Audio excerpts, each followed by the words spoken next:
सभी धर्म प्रेमियों एवं संगीत प्रेमियों को संपत शास्त्री जी का नमस्कार। सभी से अभिवादन करता हूँ, मैं सभी को नमन करता हूँ।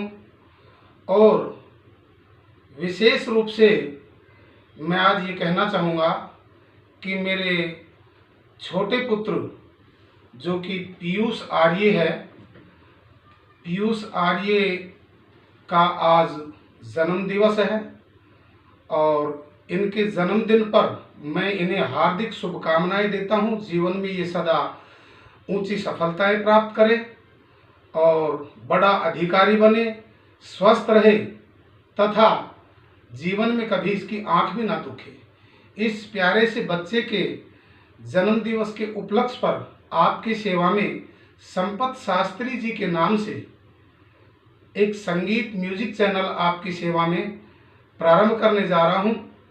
आशा करता हूं कि आप सभी के सहयोग से मैं इसमें सफलता प्राप्त कर पाऊंगा और इनके मित्र जो हैं, परम मित्र mister Vinod Shukla, mister Divesh Saini, mister Pankaj Kumar, mister Manoj Shukla एवं रोहित शर्मा जी, इन सभी के गुजारिश करने पर ये इस चैनल का हम प्रारंभ कर रहे हैं। इनके परम मित्रों का इस चैनल पर विशेष सहयोग रहेगा और सभी की अनुमति से और आप सभी से भी मैं इजाज़त लेकर के इस चैनल को प्रारंभ कर रहा हूं और आपकी सेवा में संगीत से संबंधित हर प्रकार की सेवाएं आपकी सेवा में प्रस्तुत करता रहूँगा। मुझे सुझाव देते रहेंगे समय समय पर। और आज संगीत की प्रारंभिक शिक्षा हम कैसे शुरू करें, संगीत को कैसे जानें, यहाँ से मैं प्रारंभ करता हूँ। तो लीजिए, अपने पुत्र को मैं इजाज़त देता हूँ कि आपकी दीर्घायु हो, स्वस्थ रहें, भगवान आपकी लंबी उम्र करे। पुत्र, अपना स्थान ग्रहण करो। मैं संगीत प्रेमियों की सेवा में अपनी सबसे प्रथम प्रस्तुति प्रारंभ कर रहा हूँ। जाने अनजाने में मुझसे यदि कोई त्रुटि भी हो जाती है तो मैं आपके सुझाव का समर्थन चाहूँगा। मुझे समय समय पर सुझाव देते रहें। तो लीजिए, संगीत, दुनिया में संगीत का इतना बड़ा महत्व है कि इंसान जब इस दुनिया में जन्म लेता है, जन्म से लेकर के मृत्यु पर्यंत साये की भांति संगीत उसके साथ रहता है। और संगीत को प्रारंभ करने के लिए हमें सबसे ज़्यादा ज़रूरत है कि सर्वप्रथम सप्तक का ज्ञान होना बहुत ज़रूरी होता है कि संगीत में सप्तक किसे कहते हैं और ये कितने प्रकार के हैं। तो सर्वप्रथम मैं बताना चाहूँगा कि एक सप्तक में जो 12 स्वर होते हैं, 7 शुद्ध स्वर और 4 कोमल स्वर और 1 तीव्र स्वर, इस तरह से कुल मिलाकर एक सप्तक में 12 स्वर होते हैं। मैं कैमरामैन से गुजारिश करूंगा कि एक बार हारमोनियम पर आप जो है इसे दर्शाएं। जो हम सी शार्प मानते हैं, ये सी शार्प प्रथम सप्तक है। यहाँ से पहली काली से यहाँ तक, पहली काली इसको भी बोलते हैं, ये पहला सप्तक है। और इन सप्तक को पढ़ने लिखने में जानने के लिए हर संगीत के प्रत्येक स्वर के नीचे एक बिंदु लगा दिया जाता है। इसी प्रकार से ये दूसरा सप्तक है, इसको मध्य सप्तक के नाम से जानते हैं हम संगीत में। और ये तीसरा सप्तक है जिसे हम तार सप्तक के नाम से जानते हैं। इनकी विशेषताएं, मंद्र सप्तक कहते हैं कि यथा नाम तथा गुण, जैसा नाम वैसा ही उसमें गुण विद्यमान है। तो मंद्र सप्तक में हम देखते हैं कि बहुत धीमी आवाज़ होती है और इसमें गाने से गायक के हृदय पर जोर पड़ता है, इसलिए इसकी आवाज़ बहुत धीमी होती है, लेकिन इसका सहयोग अति आवश्यक होता है संगीत में। ठीक इसी प्रकार से मध्य सप्तक के जितने स्वरों की आवाज़ होती है, सा रे गा मा पा धा नी सा, इन सभी स्वरों की दुगनी आवाज को मध्य सप्तक कहते हैं। जैसे सा रे गा मा पा धा नी सा,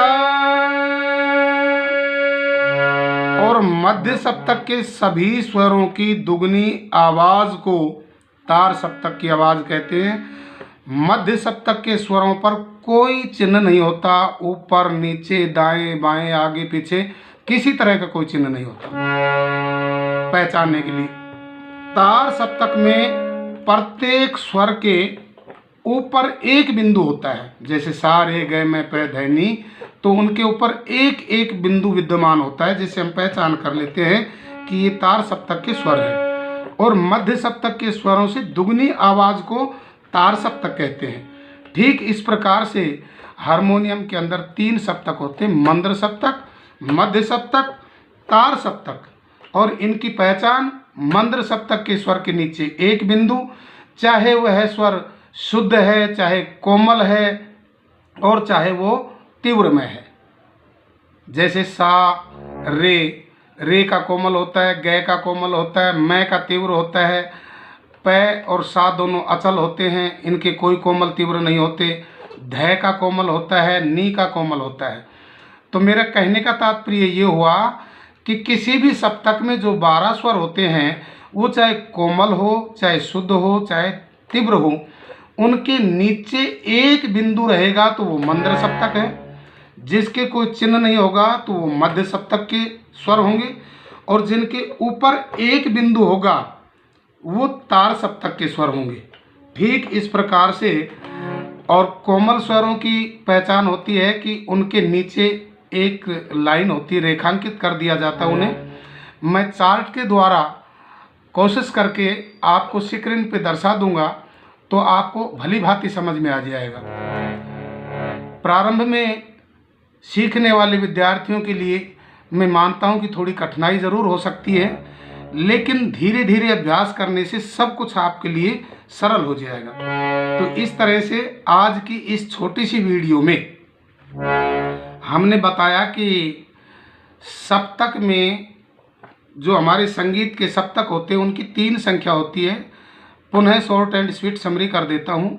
मंद्र सप्तक बहुत धीमी आवाज़, मध्य सप्तक मंद्र सप्तक के स्वरों से दुगनी आवाज़, और मध्य सप्तक के स्वरों से दुगनी आवाज़ को तार सप्तक के कहते हैं। इस तरह से मंद्र सप्तक हुआ सा रे ग म प ध नि सा, ये मंद्र सप्तक। अब आता है मध्य सप्तक सा रे ग म प ध नि सा। अब आता है तार सप्तक सा रे ग म प ध नि सा। इस तरह से ये तीनों सप्तकों की आवाज़ अलग अलग होती है। मध्य सप्तक में सबसे ज़्यादा गाया बजाया जाता है। आज की वीडियो को हम यहीं पर विराम देते हैं, और इसमें चिन्हों का परिचय मैं स्पेशल एक आपकी सेवा में अलग से वीडियो प्रस्तुत करूंगा, जिससे आपको पढ़ने लिखने में बहुत आसानी हो जाएगी।